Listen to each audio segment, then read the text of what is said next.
Much Ado About Nothing for iHearShakespeare. Perhaps the most engaging and compelling features of Much Ado About Nothing are the characters Beatrice and Benedick. They are so well written that the play is worth mounting for no other reason but to experience their skill for verbal banter. But just as Romeo and Juliet is very much Juliet's play, Much Ado About Nothing goes to Beatrice, one of Shakespeare's supreme female character triumphs.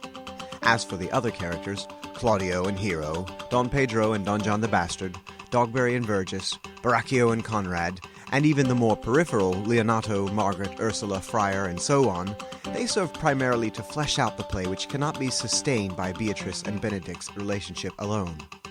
As for the play as a whole, it is listed under comedies in the first folio, and the title tells us all we need to know. There will be much ado about nothing, and we may rightfully expect a happy ending. Further, by the title's pronunciation in the late 16th century, which scholars contend that the word nothing was pronounced more like noting, Shakespeare prepares the audience for allusions to men and women taking note of each other, the playing of musical instruments, and each other, and for song and dance. Much Ado About Nothing, it has been argued, is the forerunner to the Restoration comedy and later comedy of manners styles, and so it is. We go to experience the journey the characters must take in order to achieve their understood happy ending goal, and in this case, it's a double marriage. Still, if the romantic pairs are considered as equally significant and balanced in their parallel plots, then the title sheds even more light on the play, for all four characters will go through much ado over nothing. In the case of Hero and Claudio, Hero will be accused wrongfully and Claudio will dismiss, then reclaim her. In the case of Beatrice and Benedick, their relationship began in courtship, then spiraled into barbed banter, and by the play's end, we don't expect the two to love from their hearts so much, but more from their keen intellect, and so the idea of love is nothing, more than the idea of consciously choosing the other to their own delight. Much Ado About Nothing was composed sometime between 1598 and 1599. It falls after A Midsummer Night's Dream and Merry Wives of Windsor, and just before As You Like It and Twelfth Night, but has no fantastical creatures, no curious cross-dressing, and no unusual setting. Instead, it is set at Leonato's home, the elderly governor of Messina. And now, let's begin Act 1, Scene 1 of Much Ado About Nothing for iHearShakespeare.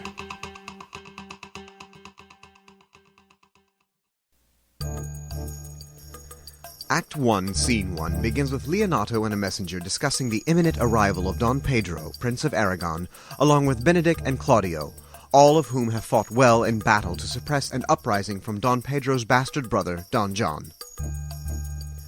While the two men are now reconciled, Don John is still predisposed to wickedness and disruption, which he will later scatter among the couples to suit his ill nature.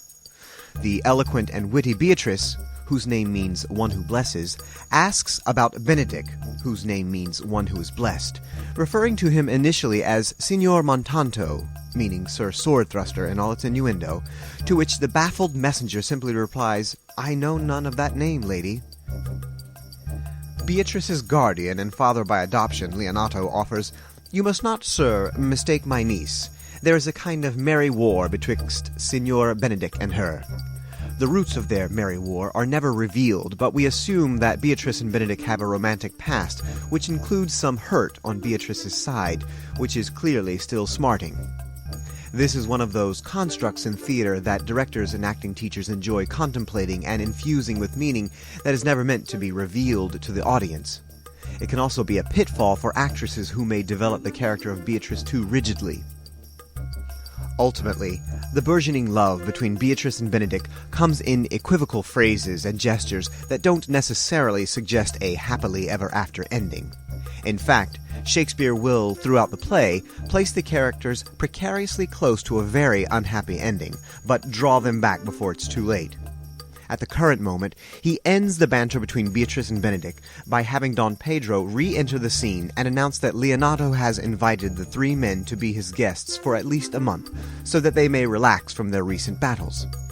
Assured of their welcome, the men are now free to consider more delightful pastimes, and it is at this point that Claudio turns his eye toward Leonato's daughter, Hero. Claudio and Benedick discuss the beauty and desirability of Hero, and in characteristic wittiness, Benedict reveals that he is not so much attracted to her as he is to Beatrice. Claudio, on the other hand, confesses that he is so taken with Hero that he wishes to marry her. Don Pedro returns to the scene and Benedict reveals that Claudio wishes to marry Hero. Don Pedro is happy for Claudio and even offers to woo Hero on behalf of him at the masked ball where he, Don Pedro, will pretend to be Claudio. Once Pedro is certain that Hero will consent to marrying Claudio, Don Pedro will go to her father to prepare him for Claudio's request.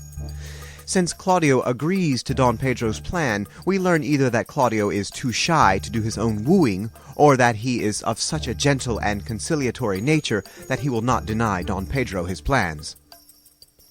Scene 2 introduces Antonio, brother to Leonato, who brings news that Don Pedro and Claudio have been overheard discussing Hero.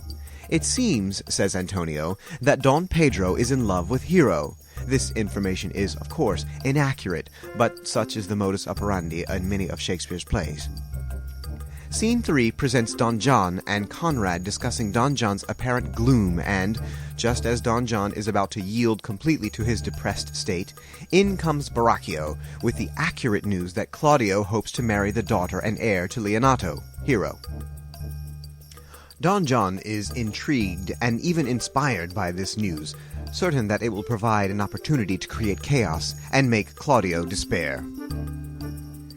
Given the setup and construct Shakespeare has put in place, mistakes and misunderstandings are inevitable. But that's the fun. Here concludes Act 1 of Much Ado About Nothing for I Hear Shakespeare.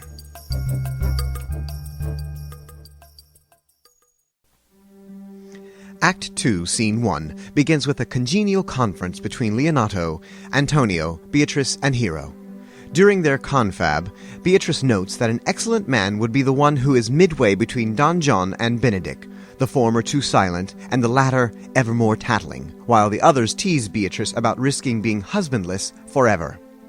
The masked ball is about to begin, and Leonato reminds Hero to be prepared for Don Pedro to broach the subject of love and marriage. Don Pedro, Claudio, Benedict, Balthazar, Margaret, and Ursula enter in masks, and the festivities begin. The only partygoers who are unmasked are Don John and Borachio. Flirtatious encounters ensue. First, Don Pedro speaks with Hero. Second, Balthazar and Margaret speak. Third, Ursula and Antonio speak. Finally, Beatrice and Benedict converse. As you would expect, their conversation is the most engaging and pointed. The two wits trade insults about the other, professing that what they speak is from the mouths of others. Referring to himself, Benedict asks, "Did he never make you laugh?" And we get a sense that there was real tenderness between Benedict and Beatrice at one point. Beatrice counters in her usual witty yet acidic fashion, using words that bring them precariously close to lasting bitterness that would turn the play on its heels.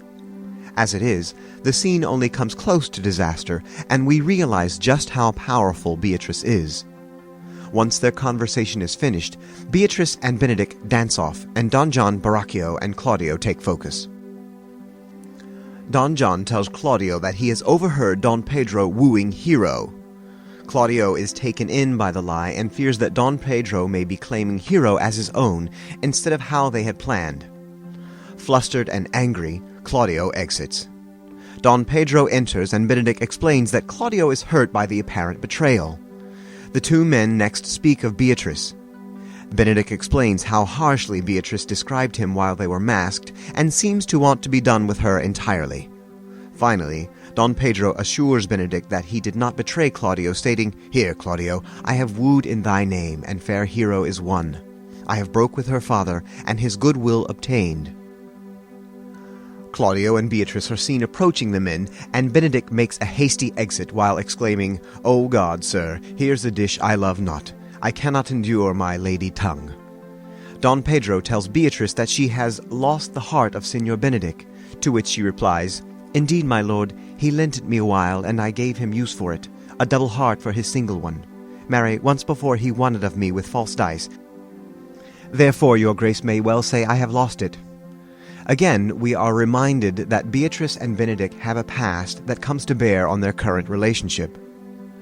Don Pedro changes the subject by announcing to Claudio that he has wooed Hero, and she and her father have given consent. Claudio is overjoyed. Beatrice exits, and Don Pedro describes a plan to Leonato, Claudio, and Hero to get Beatrice and Benedict to fall in love with each other once and for all. Don Pedro concludes the scene stating, "If we can do this, Cupid is no longer an archer. His glory shall be ours, for we are the only love gods." Scene 2 shows Baracchio and Don John scheming to disrupt the wedding of Claudio and Hero. Baracchio explains that he will get Hero's waiting woman, Margaret, to disguise herself as Hero, and then he, Baracchio, will gain entrance into Margaret's room. Baracchio further explains that Don John must get Claudio to witness the act so that he, Claudio, will think that Hero has another lover, and Claudio will denounce her. In Scene 3, we find Benedict alone, contemplating the nature of man and love. He goes to some length to describe how a woman should be, while the audience realizes that he is in fact describing Beatrice. Essentially, Benedict is ripe to fall in love. When Don Pedro, Leonato, and Claudio enter, Benedict sees them and hides himself in order to eavesdrop. The three men, of course, saw Benedict hide, and so they find themselves with the opportune moment to speak of Beatrice and her deep love to him. They also expressed their reluctance to tell Benedict about Beatrice's supposed feelings due to his defensiveness toward her. They leave, and Benedict reappears and, with opened eyes, due to overhearing the other men, resolves that the world must be peopled, and Beatrice will be his wife. Beatrice next enters and begrudgingly invites Benedict to dinner. Her words, Benedict deduces, have double meaning, for she surely is hiding love in her abrasive quips. Here concludes Act 2 of Much Ado About Nothing, for iHearShakespeare.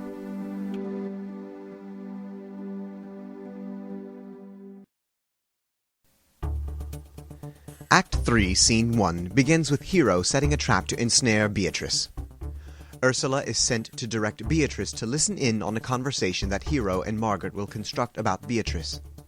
As expected, Beatrice does not make her presence immediately known, allowing for Hero and Margaret to speak loudly about Benedict's feelings for Beatrice.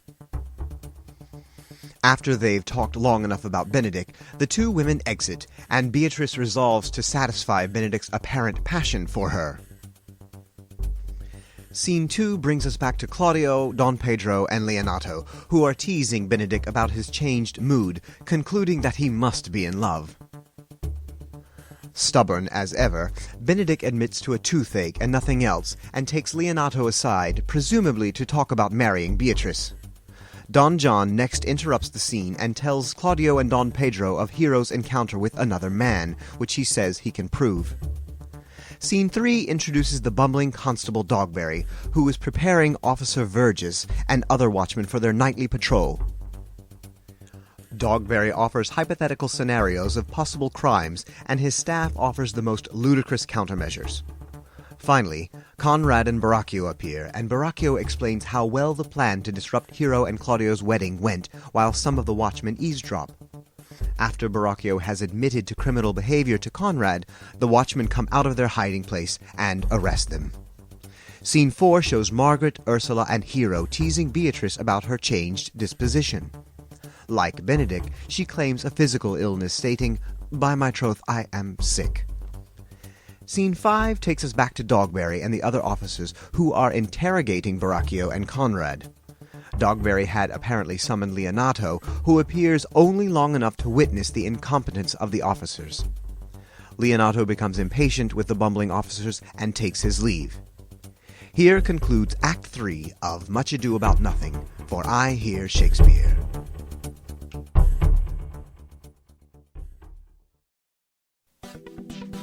Act 4, Scene 1 takes us to Hero's wedding day. In an effort to most dramatically condemn Hero, Claudio decides he will expose her supposed infidelity during the wedding ceremony. As officiator, Friar Francis asks if either of the two know of any reason why they shouldn't be married, and, given the opportunity, Claudio unfolds to everyone present Hero's guilty behavior. Claudio's assertion is confirmed by Don Pedro's words as he says of Hero, "Upon mine honour, myself, my brother, and this grieved count did see her. Hear her, at that hour last night, talk with a ruffian at her chamber window. Unfortunately for Hero, everyone, including Leonato, believes the account. Hero faints, and Claudio, Don Pedro, and Don John take their exit. Beatrice fears that Hero is dead, but then comes to realize she has only fainted. This event inspires the friar to devise that Hero is in fact dead in order to buy some time to prove her innocence. If that fails, they can still send her in secret to a nunnery where she can live in peace.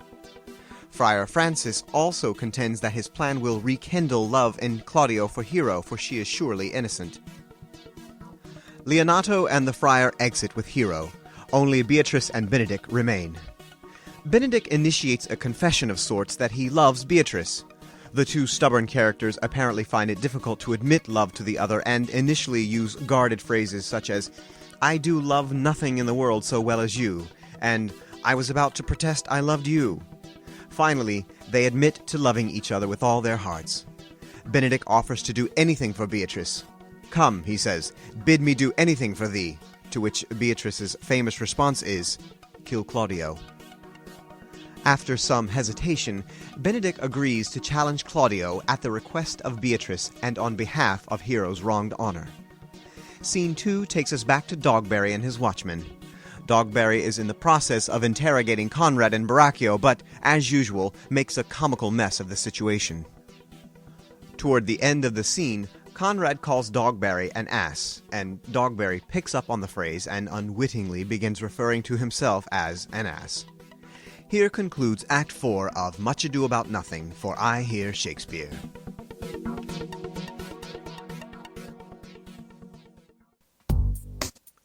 Act 5, Scene 1 shows us a downhearted Leonato speaking with his brother Antonio. Leonato suspects that Hero has been wronged and the culprit must be revealed. Claudio and Don Pedro enter. Leonato and Antonio berate and challenge them because they have wronged Hero. Leonato and Antonio exit as Benedict enters. Like Antonio and Leonato, Benedict berates and challenges Claudio, but this time Claudio takes the challenge more seriously and even agrees to a duel. Before Benedict exits, Benedict tells Don Pedro that Don John has fled. Benedict exits to prepare for the duel with Claudio as Dogberry, Verges, Conrad, and Baracchio enter. If for no other reason than to be rid of Dogberry and his company, Baracchio confesses the whole plot to the assembly, stating finally that Don John paid me richly for the practice of it. Claudio and Don Pedro repent themselves from ever doubting Hero. Leonato, Antonio, and the sexton next enter. Claudio begs forgiveness of Leonato, who agrees, but insists that Claudio must publicly mourn Hero and then marry Hero's unnamed cousin. Claudio agrees. Margaret's part in Don John's plot is exonerated by Baracchio, who says that she knew not what she did when she spoke, but always hath been just and virtuous. Leonato pays Dogberry for his work, and the prisoners are left in the care of Leonato and Antonio. Scene 2 opens with Benedict speaking with Margaret. At Benedict's request, Margaret goes to call Beatrice to Benedict, but before she comes, Benedict attempts to write a love song to Beatrice. It seems that Benedict has a problem with rhyming. Beatrice next enters and proves difficult to keep in his company, as she is still very much concerned about Hero's reputation. As the two banter, Benedict decries, "Thou and I are too wise to woo peaceably." Finally, Ursula interrupts their scene to inform them that Hero has been innocent all along and that Don John's plot has been exposed. Scene 3 begins with Claudio reading an epitaph at the location where Hero is supposedly buried. Balthazar completes the ritual by singing a short song as Don Pedro calls the mourners away to Leonato's house where the wedding will take place. This funeral scene transitions neatly into a wedding scene, which is certainly a conscious construct on the part of Shakespeare, providing excellent material for both theater and English students to deconstruct. Scene 4 concludes the play and clarifies any questions the individual characters may hold in the audience's mind. Benedict gains the blessing of Leonato to marry Beatrice, Don Pedro and Claudio are forgiven their trespasses, and Claudio prepares to marry Hero's cousin. Antonio, Beatrice, Margaret, Ursula, and Hero, who is veiled and unrecognized by Claudio, enter. Antonio presents the bride to Claudio, who removes the veil to discover that she is none other than Hero. Claudio is once again overjoyed. Next, Benedict asks which of the masked women is Beatrice. Beatrice reveals herself to Benedict, but will not admit that she loves him right away. The two return to their barbed wit, and only let down their guards after love poems have been produced by the others, which confirm their true feelings. Beatrice's superior wit and words are silenced with one of Shakespeare's most famous moments. Benedict says, "Peace, I will stop your mouth," and plants a victorious kiss on her lips. Plans are next made to arrange a double wedding as news arrives that Don John has been caught and is in the process of being brought back to Messina. The play concludes with Benedict assuring that Don John will be punished appropriately, but for now they should be merry. Masks and faces, double meanings, double couples, double weddings, wit and foolishness, music and dance fill Much Ado About Nothing and make it one of the most frequently produced comedies by Shakespeare. Here concludes Act 5 of Much Ado About Nothing for I Hear Shakespeare.